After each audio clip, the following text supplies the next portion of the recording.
Tuhan Yesus Kristus. Haleluya. Haleluya. Amin. Shalom Bapak Ibu Saudara. Shalom. Ya, untuk sementara kita harus kembali seperti gereja-gereja zaman rasul-rasul, yaitu beribadah di rumah-rumah, di bawah batu, di bawah kolong, di bawah tanah. Yang penting bisa beribadah. Dan untuk sementara Bapak Ibu Saudara, kita akan beribadah di rumah masing-masing, dibentuk dua keluarga seperti ini. Dalam ada yang minta 3 hari minggu, dalam minggu ini besok saya ke Pak Min, Pak Gideon, juga ke Pak Kris dan Mas Bambang. Jadi kita bagi untuk hari ini 3 keluarga, besok mungkin 3 keluarga. Ya. Nah, Bapak Ibu Saudara, mari kita akan baca Alkitab kita di dalam Mazmur 46. Jadi walaupun ibadah di rumah masing-masing, jadi tetap ada unsur ibadah, ya, ada firman, ada pujian, ada persembahan. Ya, kalau kemarin pada salah resepsi gereja-gereja ibadah di rumah masing-masing itu ternyata cuma doa, gitu ya, itu salah ya. Jadi malam hari ini kita sudah sesuai dengan standar firman Allah, kita beribadah dengan pakaian yang rapi, bersih, dan ada persembahan, ada pujian, dan ada firman. Mari kita baca dari Mazmur 46 ayat 2 sampai ayat yang ke-8. Kita baca bergantian yang membawa Alkitab atau Alkitab kita. Saya baca ayat 2. Allah itu bagi kita tempat perlindungan dan kekuatan, sebagai penolong dalam kesesakan sangat terbukti. Sebab itu kita tidak akan takut, sekalipun bumi berubah, sekalipun gunung-gunung goncang di dalam laut, Sekalipun ribut dan berbuih airnya, sekalipun gunung-gunung goyang oleh geloranya. Kota Allah, kediaman yang maha tinggi, disukakan oleh aliran-aliran sebuah sungai. Allah ada di dalamnya, kota itu tidak goncang. Allah akan menolongnya menjelang pagi.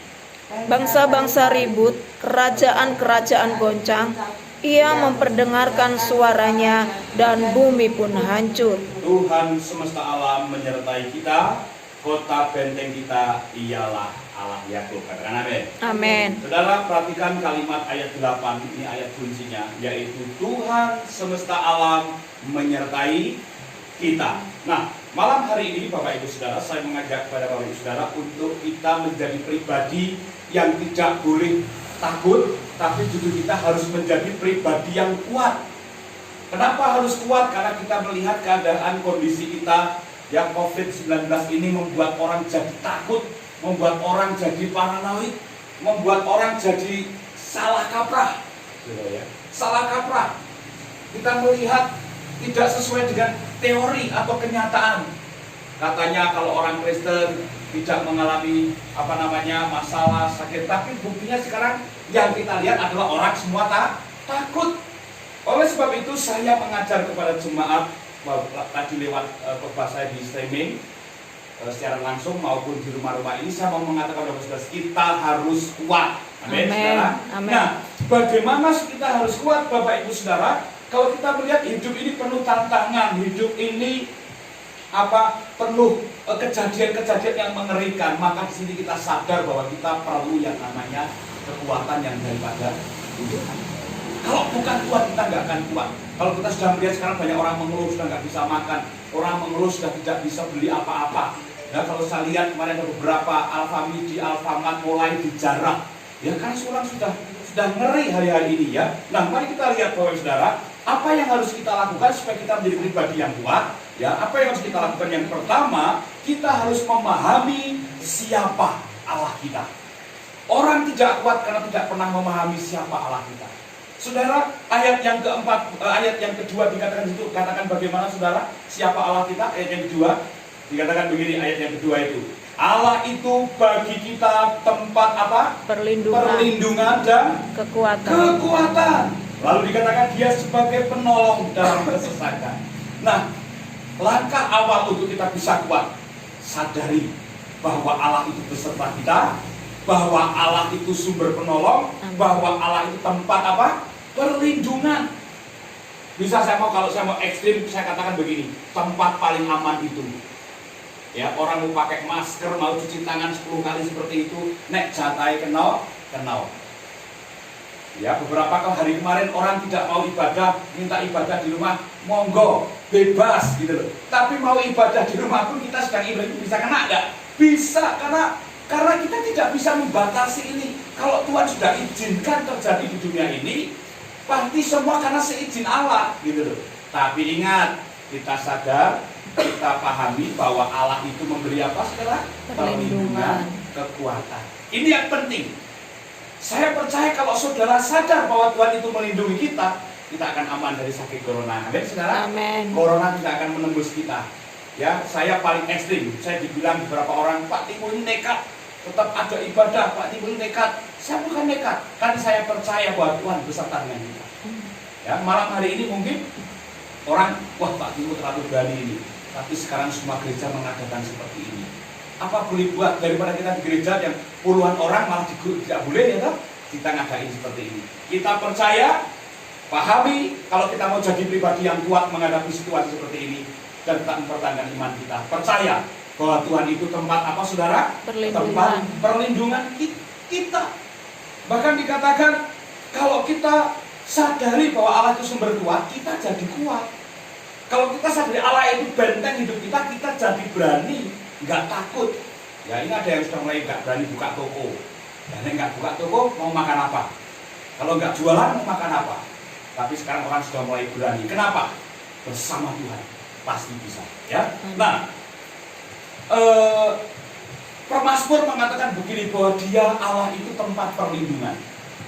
Bahwa Allah itu kota Allah kalau kita baca ayat yang kelima itu. Juga dikatakan Dia kota benteng di ayat 8. Dan Dia Allah yang menyertai kita, Allah semesta alam. Maka kita harus paham betul. Dan kita harus percaya. Kalau kita mau kuat, percayalah bahwa Tuhan itu membentengi setiap hidup kita. Ya, sakit penyakit model apa? Beberapa yang lalu saya katakan di Mazmur 91 itu, apa katanya saudara di sana? Orang akan rebah, orang akan jatuh sakit, esok mati, esok lorong sore mati. Tapi anak Tuhan hanya akan apa? Melihat. Itu firman Allah. Tapi kita sekarang dirundung juga GBI Bandung 262 positif. Tapi itu kesalahan mereka mengadakan sidang sinode dengan menghadirkan sinode-sinode dari luar. Ya, dari luar negeri, itu yang membawa.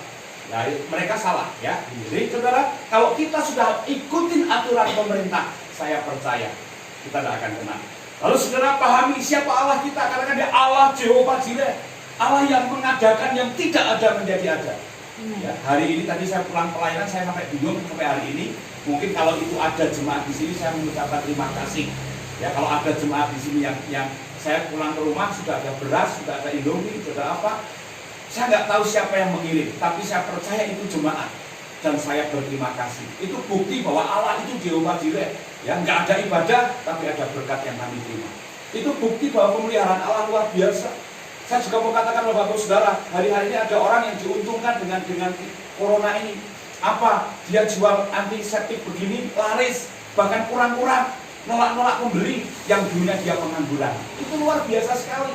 Ya, makanya mari Bapak Saudara kita akan lihat segala sesuatu itu. Bahwa Tuhan izinkan semua itu demi apa? Kebaikan kita. Ini kita akan lihat bisa nanti. Yang kedua, kalau yang pertama tadi apa? Allah itu siapa? Habis siapa? Allah kita. Siapa Allah kita? Dia kota benteng kita. Dia siapa? Kekuatan kita. Dia siapa? Dia perlindungan kita. Lalu setelah yang kedua yang apa yang harus kita lakukan supaya kita kuat? Yaitu kita harus memahami realita hidup. Bahwa realita hidup itu tidak sesuai dengan kenyataan. Dikatakan di sana dalam ayat 3 dan 7, ya bumi bergoncang, ya bumi bergoncang, keadaan tidak menentu. Ini yang membuat kenyataan yang kalau kadang kan kita suka begini ya, wah nek tadi wong iki ora ada masalah, Tuhan Yesus tolong dan lain sebagainya. Itu teorinya. Tapi ketika kita menghadapi masalah, malah kita suka berkata, di mana ya Tuhan Yesus? Betul nggak saudara? Ini kenyataannya. Ya harapannya kalau kita jual ini untungnya sekian, jual ini untungnya sekian, kita jadi orang yang luar biasa. Tapi teorinya apa? Kalau sudah kayak ada corona gini, yang berharap untungannya besar, jadi nggak untung, malah buntung. Ya kan? Ini kenyataan, realita hidup yang orang nggak bisa pungkiri. Orang bisa sakit, orang bisa mumet, orang bisa pusing, bisa radang, bisa meriang. Ini yang harus kita hadapi. Semua orang mengalami itu. Ini kenyataan hidup. Lalu kenyataan hidup apa lagi? Zaman dulu orang sakit meriang, pilek, demam, itu mobil Bodrexin, mobil Ultraku mari, betul nggak saudara? Tapi kalau sekarang ada orang mumet, pusing, meriang, dibilang apa? Corona. Ini kenyataan yang kita hadapi. Nggak bisa kita nggak pungkiri. Kemarin di Karangapel ada orang BKB, ya toh, karena kecapean, dia pingsan, orang bukan nolong, semua orang lari. Kenapa? Takut. Jebul Pak polisi teko, ditulungi, dijagongke, jebul apa? Ngeleh. Kayak esuk gurung mangan, nah menunggu. Ya kan? Ini kenyataan yang kita lihat. Orang jadi takut semuanya, gitu. Lalu tadi saya lihat di berita juga, ya, ada orang naik motor nyungsep di apa? Nyungsep di gor, jumpa kabeh gitu ya. Orang takut tidak mau menolong. Setelah dibawa ke mobil ambulan, dia mobil ambulan sadar, didudukin, diminum, ditakoi, kenapa kok ambruk? Ternyata baru putus pacarnya. Ini yang kadang kita melihatnya itu, waduh kok ini dunia udah ngeri sekali ya. Apa yang ada di teori kita tidak sesuai dengan kenyataan. Apa yang ada dalam hidup kita tidak sesuai dengan kenyataan yang kita bayangkan, hidup enak dan lain sebagainya. Rupanya itu yang terjadi. Tapi ingat saudara, bagaimana kita memahaminya ketika dunia tidak sesuai dengan kenyataan? Ada satu nasihat, ya, ada satu nasihat yang luar biasa. Dikatakan dalam Roma 8:28, ini ayat kesukaan saya. Dikatakan begini, kita tahu sekarang bahwa Allah turut bekerja dalam segala sesuatu untuk mendatangkan apa? Kebaikan. Jadi corona bisa mendatangkan kebaikan buat kita? Bisa.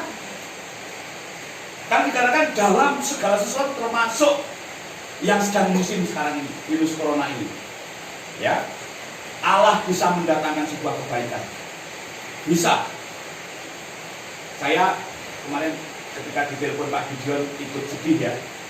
Biasanya Pak Gideon itu yang di Pandanaran itu satu hari bisa 20-34 laku. Hari ini sama Satpol PP yang buat minggu yang lalu suruh gusur semua nggak boleh jualan. Sampai hari ini Pak Gideon nggak ada pemasukan. Nah terus biasa dino paling siji loro. Gawe mangan merah cukup. Ini apa enggak ngeri saudara? Tapi saya bilang ini kenyataan yang kamu harus hadapi. Lalu Gideon bilang, tapi aku tetap kuat di dalam Tuhan. Ya, di sisi lain istrinya masih dapat gaji. Di sisi lain, sisi baiknya apa? Keluarga itu kumpul doa bareng. Betul ya? Akhirnya apa? Ini kan jadi kita lihat bahwa Allah turut bekerja untuk mendatangkan kebaikan dalam segala sesuatu. Baiknya di mana? Nah, baiknya seperti ini. Kalau nggak ada corona, kita nggak akan ibadah seperti ini. Keluarga Pak Ngaliman dengan keluarga Pak Soekardi. Paling-paling FA kan banyak orang. Tapi inilah kita lihat baiknya. Dua keluarga bisa berkumpul jadi satu. Kita lihat dari sisi baiknya. Inilah kenyataan hidup yang tidak bisa kita hindari. Oleh sebab itu Bapak Ibu Saudara, dikatakan sini Allah turut bekerja untuk mendatangkan sebuah kebaikan dalam hidup kita. Kita lihat kebaikan Tuhan. Jangan lihat sing mati piro, sing ini piro, korbane piro, rugine piro. Jangan lihat itu. Mari kita belajar lihat kebaikan Allah dalam hidup kita. Makanya firman Allah berkata apa? Segala perkara dapat kutanggung di dalam siapa? Dia yang memberikan apa? Kekuatan.